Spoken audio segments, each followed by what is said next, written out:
You know that moment when you finally get your hands on something you've been wanting to try for so long? Well, this is one of those moments. So grab a coffee or a warm drink and let's start unboxing. Finally, I got myself to buy one of these. Let's talk about this game changer. First things first, I removed those window wiper looking thingies because they just really weren't a vibe. And drawing at an angle is important because it allows you to control the drawing and the perspective more. And take a look at this journal. And I chose this one first off because of the inspiring quote at the front, which is something that I really believe in. I also love the positive colors of the journal, and something that really drew me towards it was the 3 different types of pages. As you flip through it, it transitions from lines to squares to dotted pages, which I think it's really cool and it will be a nice change throughout the year. And this journal also has like a pocket at the end of it, which I find very useful because I end up putting any sticky notes or any other notes that I just want to carry around. During the past year, I've been using a similar journal to this, but instead I use it as a planner, and I actually drew a cover page for each month and I planned it before the month started. But to be honest, I ended up not even doing it on time, so this time round I'm just going to use it as a journal. So I'm just gonna go with the flow, no pressure, just vibes. And of course, I also wanted some new pens to use for it, and I decided to go with the same vibe, and I got this set of 4 colors. So let's take a closer look at them. So these are very simple gel pens, and here there are 4 colors: a blue, a purple, a black, and a brown. I actually don't think I own any brown gel pens, so it is nice to have a new color. I also got some sepia fine liner pens, and I've actually been wanting these for quite some time. I do have a bunch of black ones, but I wanted to go for a brown because sometimes the black line work is a bit too dark. So let's start with the smallest one, which is the 01, and you can see how thin the line is. This set also includes the 05, the graphic, which has a very steady, thick nib, and lastly we also have the brush, which you can achieve very wide lines when you use it sideways. I really like this, and I know I'm going to be using them a lot in my sketchbooks. And have a look at these little sketchbooks. Here is the difference between the new ones and the one that I'm currently using. These tiny sketchbooks are in sizes A6, A5, and I also have a square one, which is 14 centimeters. Now let's take a closer look at each sketchbook. So this one has a pocket at the back, just like the journal, and like I said, I really find this useful because I get to put in little notes or anything that I want to carry around with me. This one I'm really excited about because it is a toned sketchbook, and I'm really looking forward to see how different colors will appear in it.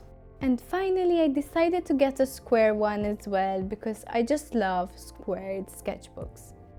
These are all watercolor sketchbooks, so they do have a textured paper. I also made sure that these sketchbooks do open flat because it is a feature that I missed in the one I'm currently using, and trust me, it gets really annoying when you're drawing on a spread and you're trying to join your drawing together, but you can't because the sketchbook does not go flat.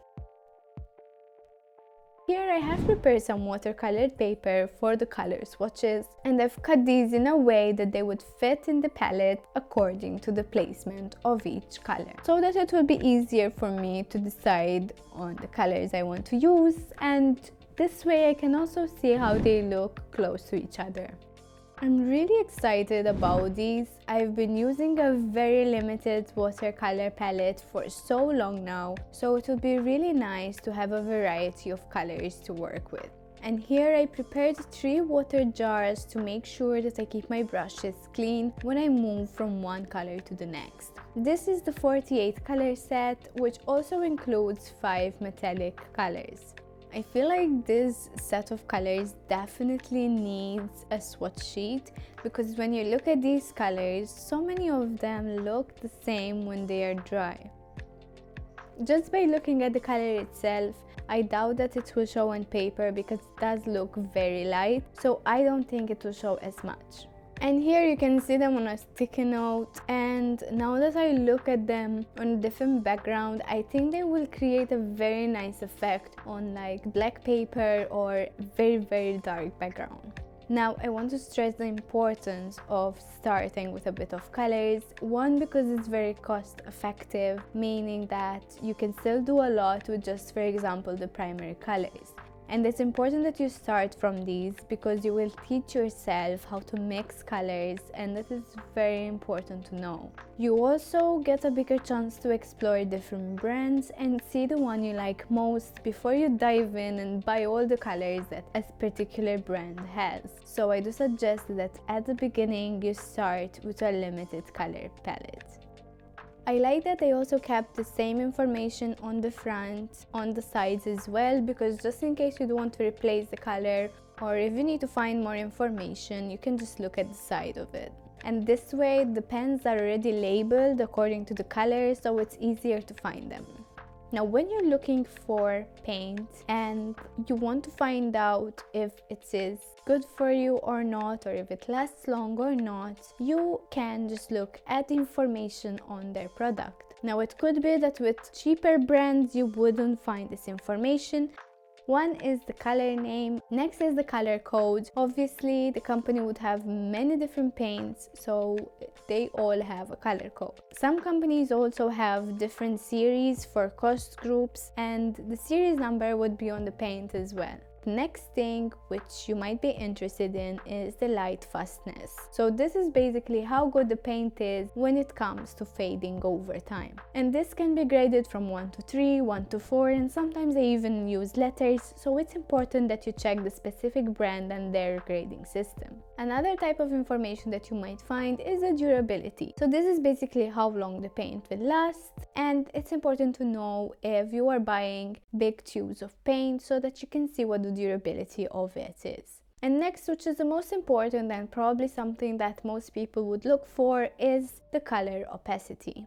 In this case, the product is semi-opaque, and this is usually how watercolors work. If you look at gouache, it is sometimes also called opaque watercolor. With gouache, you can build from light to dark and from dark to light, meaning that you can always keep covering the layer on top no matter how dark it is. But in this case, the product is semi-opaque. And when working with watercolor, it's important that you don't put very dark shades at the beginning, because then you won't be able to cover them as you go along. And if there are areas that you want to keep completely white or very light, it's important that you mask them before you start the process. The regular colors seem very pigmented, and I feel like there are a lot of browns which would be great to work with for like an autumn vibe or a warm vibe. And I'm swatching the colors in a way from the darkest shade to then adding water slowly and seeing the variety that the color can create. Overall, I feel like the colors are well distributed. There are a few close hues which I would have preferred if they put a completely different color instead, but you can still see the difference in between them, so I guess that's fine. These watercolors are very quick drying, and they also remain very vibrant when they are dry, which is also very good. I'm going to start with the Himi gouache, and I really love that they included these adorable characters on the front. It really helps with the aesthetic of the packaging. And I've been wanting to try them, but since I got a few other gouache colors, I decided to go for the metallic set instead. This set also comes with a mixing palette and some brushes which look really nice. I have to say that it's really hard to remove this plastic cover from them, so I feel like the unboxing experience isn't gonna be the easiest. This color looks really nice though. It's like this bright yellow gold, which was well needed. The amount of times that I needed this color but I didn't have it, it's crazy, so I'll probably be using it a lot. They're really hard to like take out because they kind of like overlap each other and they're stuck into each other. So I keep having to take out the whole row and put it back. But I think the best thing is to just take them all out and then I just place them in once they are uncovered. To be honest, all the colors look really nice and they are so shimmery, which is something that I've been wanting to have. While they're really beautiful to look at, I'm not really sure about the unboxing experience. But I guess the good thing about it is that you only have to do it once. I also like the brushes that they've included, and like even the sizes that they included are very useful, I would say, so they're really nice. I just realized that for some reason I divided the paper into 2 rows instead of 3, so I think I'll be splitting the bottom row in half because I do want the swatch sheets to be according to how the colors are in their palette. And I personally really love the combination of green and purple together, and seeing these two next to each other looks really great. And here we have another beautiful gold, which for some reason I imagine using for like some beautiful lettering because it gives that rustic vibe. The consistency of the paint is very creamy, a bit more than the gouache by Winsor & Newton. So I feel like you have to go over it a few more times. But I really hope that once it dries, it will keep having this nice shine to it. To be honest, they're all really nice colors and they remain so shiny and vibrant, which I feel like they will be a really nice addition to some paintings. And before I put them away, I'm going to mix the colors a bit and remove any bubbles that they have in them, because this helps the pigments mix well together and it removes any bubbles that are made with the paint. And this will prevent the paint from drying quicker because there is no air stuck inside it. So I do suggest that from time to time you do mix your paints and ensure that all the bubbles are removed. Now let's have a look at the Holbein gouache. These paints are usually very pigmented and rich. So far, I've been using about 6 colors from the Winsor & Newton designer gouache, so I decided to go for the 5 ml 18 color set to test them out. At first, I wasn't sure whether to go for the Holbein gouache or Holbein acrylic gouache, and I wanted to test them both out and see the difference in working with each. And for the gouache set, I actually bought a separate metal palette because I wanted to place all the colors in there along with the Winsor & Newton colors that I own already. And I wanted to do this because I wanted to have everything in one place and ready to use. Another reason for this is that from my experience, I also tend to waste more paint when I use tubes. This palette has space for 37 colors, so I will have some extra pens which I will be filling with any new colors I'd add on, or maybe any ones that I'll be mixing myself. To be honest, when you look at the colors, they do look very strong. It's very rare that you would use them like this. Usually you would mix them with a white or different colors to create the desired color.